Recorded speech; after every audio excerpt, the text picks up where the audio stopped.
நம்ம அஜித் சாரோட AK-64 படத்தை இயக்கிருக்கு நிறைய இயக்குநர்கள் வெயிட்டிங்ல இருக்காங்க. ஆல்ரெடி இந்த லிஸ்ட்ல பாத்தீங்க அப்படின்னா சிறுத்தை சிவா, விஷ்ணுவர்தன், வெங்கட் பிரபு இப்படின்னு சொல்லிட்டு பெரிய லிஸ்ட் போயிட்டே இருக்கு. இதுல இப்ப ரீசெண்டா ஒரு இயக்குனர் வந்து இணைஞ்சிருக்காரு. அவர் வேற யாரும் இல்ல, கார்த்திக் சுப்புராஜ். சோ இவர் வந்து இந்த படத்தை இயக்குனாலும் நல்லாதான் இருக்கும். ஒரு டிஃபரெண்டான ஒரு படமா கொடுப்பாரு கண்டிப்பா. சோ 4 இயக்குநர்களும் யார் இயக்குனாலும் நல்லாதான் இருக்கும். இதுல ஆல்ரெடி பாத்தீங்க அப்படின்னா சிறுத்தை சிவா கூட நிறைய படம் பண்ணிட்டாரு. மீதம் இருக்கக்கூடிய விஷ்ணுவர்தன், வெங்கட் பிரபு, கார்த்திக் சுப்புராஜ் 3 பேர் கூடயும் படம் பண்ணாலும் நல்லா தான் இருக்கும். விஷ்ணுவர்தன் கூடயும் 2 படம் பண்ணியிருக்காரு, வெங்கட் பிரபு கூடயும் ஒரு படம் பண்ணியிருக்காரு. பட் இருந்தாலும் அந்த காம்போல வந்து அந்த படம் அப்படின்றது எல்லோருக்குமே பிடிச்ச ஒரு படமா இருந்தது. பட் என்னதான் இருந்தாலும் கார்த்திக் சுப்புராஜ் வந்து இது வரைக்கும் இணையவே இல்லை. நம்ம ரஜினி சாருக்கு எப்படி ஒரு பேட்ட படம் கொடுத்தாரோ அந்த மாதிரி வந்து அஜித் சாருக்கு ஒரு படம் கொடுக்கறதுக்கான வாய்ப்புகளும் இருக்கு. அவரோட டைரக்ஷன்ல பண்ணார் அப்படின்னா படம் டிஃப்ரெண்டா தான் இருக்கும். பட் அஜித் சார் யாரை டிக் பண்ண போறாரு அப்படின்றது தெரியல. என்னை பொறுத்த வரைக்கும் ஃபைனல் ஆக போறது விஷ்ணுவர்தனா இருக்கிறதுக்கான வாய்ப்புகள் நிறைய இருக்கு. நீங்க என்ன நினைக்கிறீங்க? அந்த 4 இயக்குநர்கள் யார் இயக்குனா நல்லா இருக்கும் அப்படின்றத கமெண்ட் செக்ஷன்ல மறக்காம கமெண்ட் பண்ணுங்க.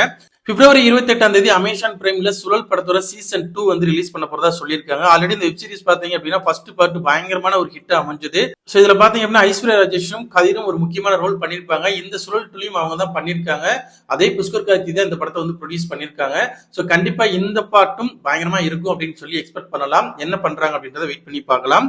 விஜய் தேவராகொண்டாவோட 12வது படத்தோட டைட்டில் டீசர் ரிலீஸ் ஆக போகுதுன்னு சொல்லியிருந்தாங்க. ஆக்சுவலி பாத்தீங்கன்னா டைட்டில் டீசர் கிடையாது, டைட்டில் ரிவீல் பண்ணிருக்காங்க, டீசரோட ரிலீஸ் பண்ணிருக்காங்க. சோ வந்து டீசர் பாக்குறதுக்கு இம்ப்ரெசிவா இருந்தது. டைட்டில் கிங்டம் சொல்லி வச்சிருக்காங்க. ஒரு டிஃபரெண்டான ஒரு படமா இருக்கும்னு நினைக்கிறேன். டீசர் பார்க்காதவங்களுக்கு டிஸ்கிரிப்ஷன் லிங்க் கொடுக்குறேன், கண்டிப்பா போய் செக் பண்ணி பாருங்க. நம்ம ஆர்யா வந்துட்டு லாஸ்டா வந்துட்டு படம் பெரிய ஹிட் கொடுத்து ரொம்ப நாள் ஆச்சு. ஷார்பேட்டா பரம்பரை பாத்தீங்கன்னா OTT ரிலீஸ் பண்ணாங்க. அந்த படம் தான் பெரிய லெவல்ல ஹிட் ஆயிருந்தது.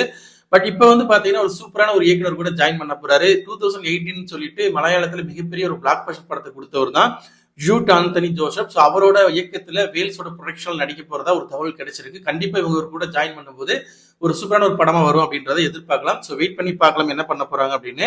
நம்ம தனுஷோட இட்லி கடை படம் ஏப்ரல் 10 ரிலீஸ் ஆகும்னு சொல்லிட்டு அபிஷியலா சொல்லியிருந்தாங்க. மறுபடியும் ரீகன்ஃபார்மும் பண்ணியிருந்தாங்க. ஆனா இப்ப வர்ற தகவல் என்னன்னு கேட்டீங்கன்னா இந்த படத்துல ஷூட்டிங் தள்ளி போறதுனால இந்த படம் ஆகஸ்ட் மாதத்துக்கு தள்ளி போகும் அப்படின்ற மாதிரி சொல்லியிருக்காங்க.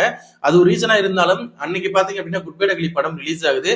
ஸோ அதுவும் கூட இன்னொரு ரீசனா இருக்கலாம். சோ என்ன பண்ண போறாங்க அப்படின்றத வெயிட் பண்ணி பார்க்கலாம். நம்ம சேனல்ல போற வீடியோஸ் பிடிச்சிருந்தா லைக் பண்ணுங்க, கமெண்ட் பண்ணுங்க, ஷேர் பண்ணுங்க. அப்படியே நம்ம சேனலை கொஞ்சம் சப்ஸ்கிரைப் பண்ணி சப்போர்ட் பண்ணுங்க. அப்புறம் அடுத்தடுத்த வீடியோஸ் போறதுக்கு மோட்டிவேஷனா இருக்கும். Thank you friends.